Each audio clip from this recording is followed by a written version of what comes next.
In 2001, Oklahoma's Attorney General's office issued an opinion that poultry companies could be found liable for damages from phosphorus pollution, even though it's contract farmers that actually own the litter and no one's broken any laws.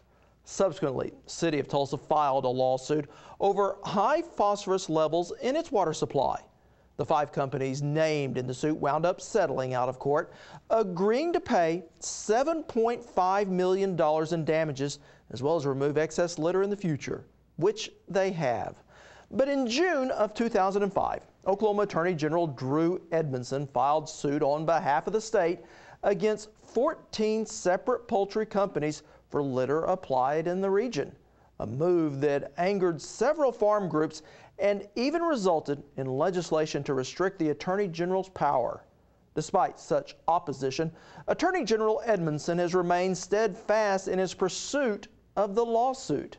I sat down with him outside his office where I asked him why he believes this issue should head to federal court. Well, the same thing that we hoped to accomplish when we first started talking to the poultry industry in November of 2001. Dating back that far, we were seeking solutions to the continuing pollution of Oklahoma waters, including the protected scenic rivers in the Illinois River watershed. Those discussions went on with not only the poultry industry, but with municipalities beginning in 2001 and through 2002 and 3. In December of 2003, we reached an agreement with the municipalities where they agreed to spend millions of dollars in upgrading their facilities to cut down on their phosphorus emissions. We continued to talk to the poultry industry, and through the whole process, I telegraphed my punches. I told them if we didn't reach a negotiated settlement, I was going to hire lawyers and we were going to sue them. And we did not reach any kind of agreement or settlement, and ultimately I pulled the trigger. And in the summer of 2005, we filed the lawsuit. Over the past several weeks, we've got to visit with some farmers in northeastern Oklahoma, and there's a great concern out there among many of them of the law of unintended consequences. While you may be going directly after the out-of-state poultry companies, they, in fact, may be the ones that get hurt in this lawsuit. And we're doing our best to avoid that. And obviously, if in a negotiated settlement, you've got more latitude to construct it in a way that there are no unintended consequences. That's a little more difficult if we actually end up going to trial and get a jury verdict or a court verdict. It's a little harder to construct that than it is to construct a negotiated settlement. But I would ask them, as they consider that, and it's a very real concern, to look what's happened in Tulsa's lawsuit in the Uchee-Spavinaw watersheds, where they reached a negotiated agreement, and today 70% of the waste is being trucked out of Uchee-Spavinaw, and to my knowledge, no poultry operation is shut down, no company went out of business, no farmer had to close his chicken houses, and the industry is proceeding as it did before, except they're not putting that waste down on the ground. I think we can achieve that same result in the Illinois River watershed and the other watersheds of eastern Oklahoma.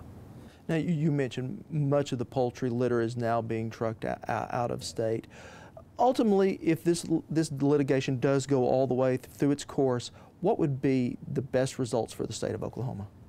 Well, the best result would be both a thriving poultry industry, both in Arkansas and Oklahoma, and the processing of the litter in a way that does not adversely impact the environment.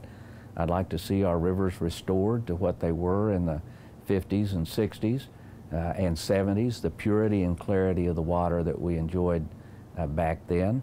I'd like to see our farm operations continuing to go and the poultry industry continuing to thrive. That can be done.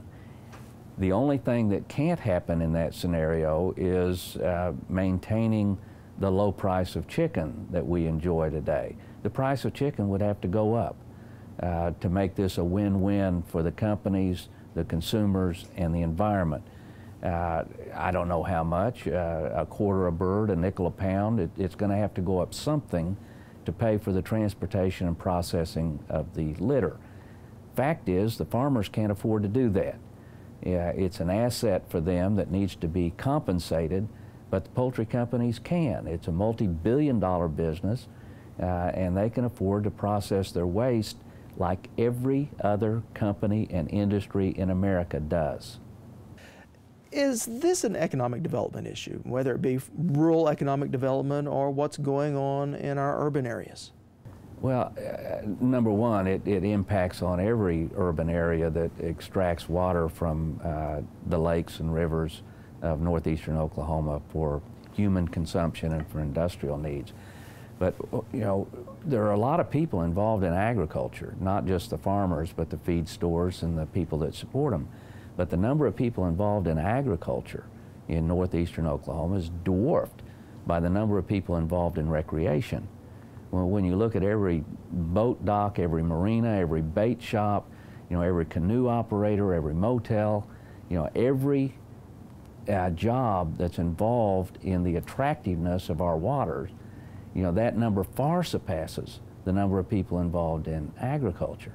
So if we allow our lakes and rivers to deteriorate to the point where tourists are no longer interested in them, they're no longer attractive, and they're no longer good sources of municipal water, then we're taking a double hit. We're taking a hit on human consumption, and we're also taking an economic hit on tourism and recreation.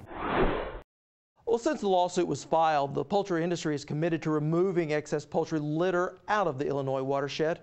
In the past year, over 70,000 tons of litter has so far been removed. In addition, the first of 4 payments of $275,000 was donated to Oklahoma Scenic River Commission by the poultry industry. Still, attorneys on both sides of the issue are preparing for a court date in the middle of 2009.